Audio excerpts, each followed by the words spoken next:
Hey, welcome to Dr. Nottingham 2013. There's a load of musicians in town, obviously, so we thought we'd try and catch up with them and get them to share with you some of their tips, advice and insight on how to succeed pursuing the musical dream. Problem is we're not famous, so they've been a bit slow returning our calls. We've got Josh from Dog is Dead on the case to call us some of his showbiz mates to share with you their wisdom on how to succeed in music. This could be awesome, or it could go horribly wrong. Fingers crossed. I've been sat here for a while wondering what is the best way to have the most fun possible in the music industry? It's the best thing that you can do if you're in a band. And what we're doing in MT is you just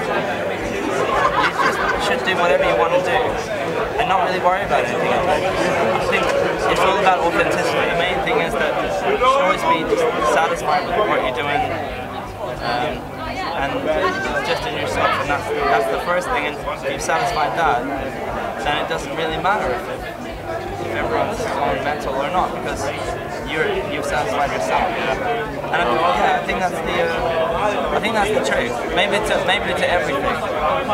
What would your best tips be for landing gigs that aren't just like, you know, playing to 10 people in a pub?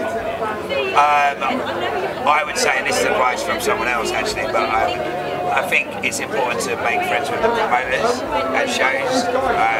They're the ones that will be able to get you gigs elsewhere. But back to the song thing, if you get good songs, then more people like them, and then you get gigs off the back of that. But you know, I think be creative. Don't just take a photo of four of you jumping off a wall and print it on a white piece of paper with a demo CD and send it out to loads of venues, because they're not going to be interested. Be personal. The best way to get gigs at festivals is to go to festivals and hang out, meet people there. And I guess the best way to get gigs in Mars is probably watch your favourite venue, go there, find out who's putting on the nights, and then, you know, rather than just dropping off a CD, hang out a little bit, make it more personal. Seeing Tom, you just played to a packed out Rock City, the sort of thing that a lot of musicians dream of doing. Yeah. If we go back a couple of years, you know, when you were in your earlier days, any sort of tips or words of advice that you would give to yourself if you could go back in a TARDIS? Keep going. Keep going. Perseverance. Perseverance, yeah. I'm a musician. Just keep going. Do it for the love of the music, for no one else. Yeah. One piece of advice to any aspirational musician, what would it be? You've got to push yourself to write great songs. You've got to play shows and you know, build a base around you, because like it's not always going to happen overnight. It's not always going to, you're not always going to be a YouTube sensation or a kind of random. And often the times when you are a one-hit wonder, it's the worst thing in the world.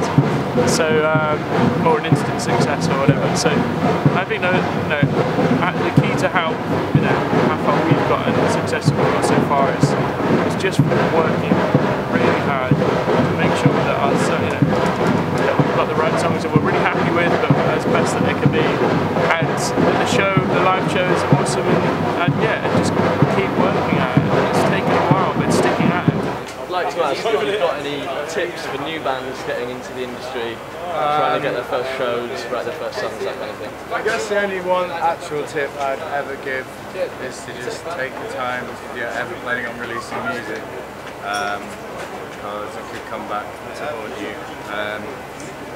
Yeah, we waited for like 6 years playing as a band, 7 years, even longer before we even kind of considered releasing any music, partly because there was no reason kind of validation that we never had, but also because we knew that we were nearly ready but not quite there, so I guess.